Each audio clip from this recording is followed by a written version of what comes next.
You think being loud makes you powerful.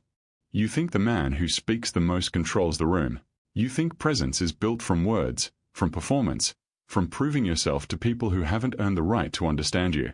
You are wrong. And that single misunderstanding has been costing you in rooms where decisions were made without you, in relationships where you were handled instead of respected, in moments where you opened your mouth and handed your power to someone who knew exactly how to take it. Here is what no one told you. Silence is not absence. Silence is a weapon. And the man who has mastered it doesn't need to announce himself, doesn't need your validation, doesn't need the room to notice him because the room already feels him. Once you see this, you cannot unsee it. Once you understand what silent dominance actually is, you will never look at a conversation the same way again. You will never respect loudness the same way again. You will never waste your words the same way again. This is not motivation. This is architecture. The architecture of a mind that cannot be manipulated, cannot be rattled, cannot be read, and therefore cannot be controlled. Pay attention. Most people are performing. Every single day, in every room they enter, they are performing. Performing confidence they don't have. Performing certainty they haven't earned. Performing strength through volume, through reaction, through the need to be acknowledged. Watch them. The man who interrupts, he is afraid of being invisible. The man who laughs too loudly, he is begging for inclusion. The man who over-explains his decisions, he is terrified you won't approve. Every unnecessary word is a tell. Every reaction is a leak. Every time someone needs to fill silence, they are showing you exactly where they are weak. And here is the part that should disturb you. Other people are reading you the same way. Every time you rush to explain yourself, someone noted your insecurity. Every time you reacted emotionally, someone catalogued your trigger. Every time you spoke when silence would have served you better, you gave something away and you didn't even know you were paying. This is the invisible enemy. Not the people around you. Not the system. Not bad luck or bad timing. The enemy is the unconscious need to be understood, to be validated, to fill silence because silence feels like danger. It is not danger. Silence is dominance in its purest form. And the man who has learned to inhabit it fully, to sit inside it without flinching, without explaining, without apologizing, that man has access to a kind of power most people will never touch. The weak man speaks to manage anxiety. The powerful man speaks to move outcomes. There is a difference. And it is not subtle. 500 years ago, Niccolo Machiavelli understood something that the modern world has tried desperately to forget. Power is not given, it is perceived. And perception is managed not through what you say, but through what you withhold. The prince who revealed his doubts invited conspiracy. The leader who justified his every move eroded his own authority. Machiavelli wrote that it is better to be feared than loved, but what is more accurate is this: it is better to be unknown than fully readable. The Stoics understood this too. Marcus Aurelius, commanding the most powerful empire on earth, wrote not to perform but to discipline. The internal empire first. Stillness as strategy. Silence as sovereignty. History has never rewarded the man who needed the room to validate him. History rewards the man the room cannot figure out. Because what cannot be understood cannot be dismissed. What cannot be predicted cannot be neutralized. You are living in an era of radical oversharing.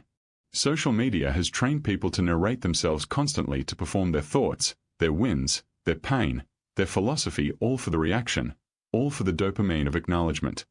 And while the majority performs, the rare man goes quiet. And the room turns toward him without knowing why. Here is what you will become after you internalize what follows. You will become the man who walks into a room and does not need it to shift because it shifts anyway. You will become impossible to read, which means impossible to manipulate. You will become the man who other men measure themselves against without realizing it. You will understand leverage in conversation the way a chess player understands the board 3 moves ahead, never reactive, always precise. You will stop bleeding energy into rooms that don't deserve it. You will stop explaining yourself to people who are not qualified to judge you. You will become what silence actually produces when it is practiced with intention. A man of such compressed force that when he does speak, the room stops. You will not go back. There is no going back. What you are about to understand is permanent. Number 1. The man who controls silence controls the frame. Every conversation has a frame. A frame is the invisible structure that determines who is leading and who is following, who is evaluated and who is evaluating, who needs something and who is deciding whether to give it. Most people enter conversations and immediately start fighting for verbal space, talking, asserting, filling, reacting. And in doing so, they surrender the frame before they even realize a battle was happening. Here is the psychological mechanism. Silence is perceived as authority because authority does not need to prove itself. When you are comfortable in silence, when you do not rush to fill it, when you allow pauses to stretch while you hold steady, you signal that you are not waiting for approval. You are assessing. And the person across from you, consciously or not, will feel that assessment. And they will start performing for you. You have seen this. The interviewer who says nothing after your answer. The negotiator who lets the offer hang in the air without responding. The man at the table who everyone waits on before speaking. They are not quiet because they have nothing to say. They are quiet because they understand that whoever breaks the silence first reveals the most need. Think about the last time someone important to you went quiet after you spoke. Not cold. Not hostile. Just still. What happened in your body? You probably started talking more. You probably started clarifying, elaborating, softening, filling. And in that moment, without a single word, they had control of the conversation. This is the frame. And silence sets it. Stop filling silence. Let it work. Let people reveal themselves into it. Let the discomfort belong to them. Command. Own the pause. Let it breathe. Let it do the work you've been exhausting yourself trying to do with words. Number 2. Reaction is the tax that weakness pays. You are being provoked. Constantly. Not always intentionally, sometimes by circumstance, sometimes by people who have no idea they're pushing buttons they can't see. But sometimes it is deliberate. Sometimes people test you to locate your edges. And every time you react, every time your face shifts, your voice rises, your posture breaks, you are paying a tax. You are transferring information. You are showing the map of your interior. And anyone who is paying attention is now holding that map. The neuroscience is direct. The amygdala, the part of your brain that manages threat response, cannot distinguish between physical danger and social threat. An insult can fire the same survival circuitry as a physical confrontation. Which means that without discipline, your biology is making your social decisions for you. And biology, left unmanaged, is a liability. Watch what happens in any group dynamic when someone throws a provocation into the room. Watch who reacts first. Watch who over-explains their reaction. Watch who becomes visibly unsettled. Those are the people who can be moved. Those are the people who can be steered. Those are the people who are operating from the reactive mind, which is the weakest position available. The man who has trained his response, who can absorb an insult, a challenge, a manipulation, and return nothing but stillness, that man has effectively become bulletproof in the social environment. Because you cannot control what you cannot move. Someone insults your work in a meeting. The weak man defends immediately, over-explains, tries to convince the room. The silent man looks at the person, says nothing for 3 seconds, then moves on. And the entire room just watched one man take a hit and not bleed. And they will not forget it. Write this down. Non-reaction is not weakness. Non-reaction is control. And control is power. Number 3. Scarcity of words creates gravity. You have met people who speak and it means nothing. Every word they produce is available, constant, cheap. They fill every silence, comment on every observation, share every thought that crosses their mind. And because everything is available, nothing is valued. Then you have met people who speak rarely, who consider before they open their mouth, who, when they do speak, say something precise and then stop. And when those people talk, you lean forward. You remember what they said. You replay it later. This is the economics of communication. Value is determined by scarcity. When your words are everywhere, they are worth nothing. When your words are rare, they carry weight that volume could never manufacture. Most men have been conditioned by social anxiety, by the need to belong, by the discomfort of being overlooked to perform verbally. to prove their value through the quantity of their contribution. More words. More opinions. More presence through noise. This is the opposite of dominance. This is the behavior of the man who is not sure he belongs in a room and is trying to earn his place in real time. The man who belongs does not need to prove it. He sits. He observes. He speaks once, cleanly, and the conversation reorganizes around what he said. Stop narrating your thoughts as they happen. Stop sharing observations that don't require sharing. Stop filling silence because it makes you feel less invisible. Because every unnecessary word is a signal that you are not fully secure in your own presence. Let your silence make people wonder about you. Let it create a version of you in their minds that is more powerful than anything you could construct with words. Comment: I move in silence. Number 4. The eyes communicate what the mouth should not. Silence is not nothing. The man who is silent is still transmitting. And what he transmits through his eyes, his posture, the stillness of his body, that signal is louder than anything verbal because it bypasses conscious processing. It goes directly into the nervous system of the people watching him. Direct eye contact, held without aggression but without yielding, communicates something that no sentence can replicate. It communicates, I see you clearly. I am not impressed or threatened. I am deciding. Most people break eye contact because they are managing internal anxiety. They look away to avoid the intensity of being truly seen and truly seeing. And when you don't break, when you hold steady without hostility, just with complete presence, something shifts. The other person will feel it in their body before they understand it in their mind. This is not performance. You cannot fake this. Which is why the work is internal. The man who has genuinely resolved his need for approval, who has genuinely stopped requiring the room to validate him, that man's eye contact is qualitatively different from the man who is simply trying to appear powerful. People feel the difference even when they cannot articulate it. Your body is your broadcast. The composed man, the still man, the man who does not fidget or overgesture or seek physical confirmation that man occupies space differently. He takes up less space physically and more space energetically. And the room responds. Burn this into your mind. Your stillness is more persuasive than your argument. Number 5. Information is leverage. Silence is the vault. The oversharing man is the vulnerable man. Every piece of information he volunteers is a piece of leverage someone else can carry. His ambitions, his fears, his relationships, his resources, his wounds, he broadcasts all of it because he confuses self-disclosure with intimacy, and intimacy with safety. But self-disclosure is not always trust. Sometimes it is audition. Sometimes it is a test. And the people who receive your information are not always holding it carefully. The man of silent dominance understands that information is currency. And you do not spend currency freely. You allocate it deliberately. You share what moves your objective forward.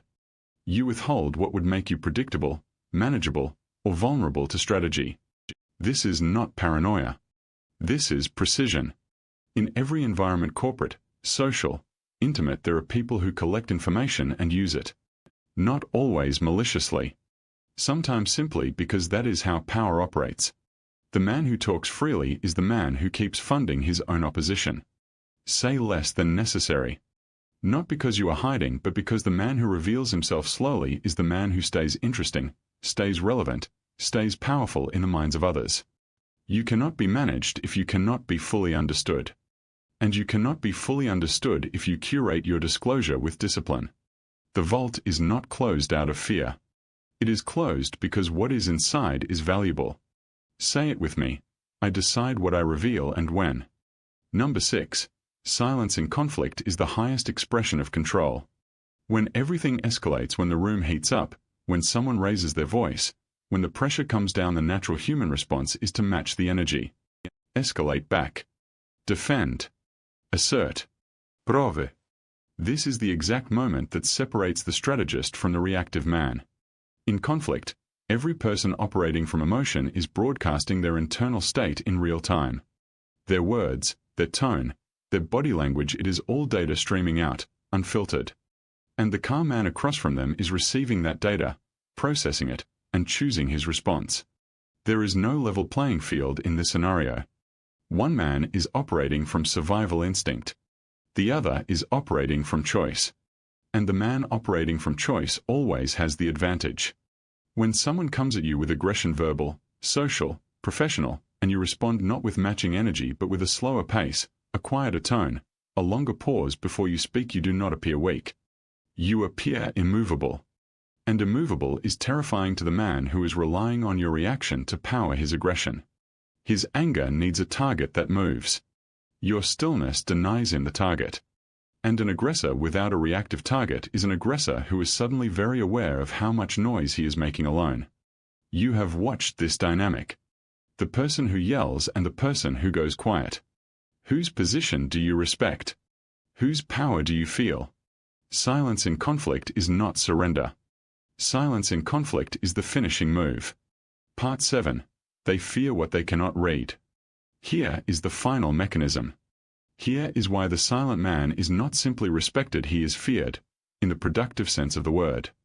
The kind of fear that translates to deference, to consideration, to the space that power requires. People fear what they cannot predict. And they cannot predict what they cannot read. The man who is fully expressive, who shows every thought, every feeling, every reaction can be modeled. He can be anticipated. He can be managed. The man who speaks constantly tells you his next move before he makes it. The man who is still, who processes internally, who does not leak his interior through constant expression, that man cannot be modeled. He cannot be anticipated. And people who feel they cannot anticipate you will proceed with caution around you. They will give you more space. They will consider their words more carefully. They will treat you with a kind of unconscious gravity that they themselves may not be able to explain. They are not reacting to your words. They are reacting to the space around you where your words are not. They are reacting to the mystery. And mystery is magnetic. Mystery is power. You cannot manufacture this. You have to actually do the internal work, the discipline, the resolution of the need for approval, the training of the reactive mind until the silence is genuine. Until it is not a performance of stillness but an actual stillness. Because the room will know the difference. If this resonates, if you are feeling something shift right now, subscribe. This channel does not make noise. It builds architecture. Now we arrive here. The old version of you, the one who filled every silence, who over-explained, who reacted before thinking, who talked to manage anxiety and called it confidence, that version must die. Not fade. Not be adjusted. Because a man cannot operate at this level while still dragging the habits of the reactive, approval-seeking, performance-driven version of himself. You cannot hold a vault in one hand and keep leaking with the other. You cannot project stillness in public and collapse in private. The architecture has to be total. This is not a personality upgrade. This is an execution. You are executing the part of you that needed the room to approve you. You are executing the part of you that spoke when silence would have served. You are executing the part of you that showed your wounds to people who were cataloging them. That version of you had reasons. Understandable ones. You were trained by an environment that rewarded performance. You were shaped by experiences that taught you that silence meant being overlooked. You learned to fill space because space felt like threat. But you are not that environment. You are not those experiences. And you are not who those experiences tried to make you. You are the man who understands now that silence is not the absence of power. Silence is its purest form. You are the man who can sit in a room and say nothing and have the room feel you anyway. You are the man whose words, when they come, carry the weight of everything that wasn't said. You are the man who cannot be read, and therefore cannot be controlled, and therefore moves through the world in a way that the reactive, performing majority will never access. The shedding is not comfortable. Shedding never is. The skin you're leaving behind fit you for years. You built an identity around it. People knew that version of you. Some of them will be disoriented when you stop performing for them. Some of them will call your silence cold. Some will test it. Some will try to provoke a reaction just to confirm you still need their attention. Let them test. Let them provoke. Let them work to understand you and come up empty. Your silence will answer every question they have. And the answer will be, I have outgrown your access. This is who you are now.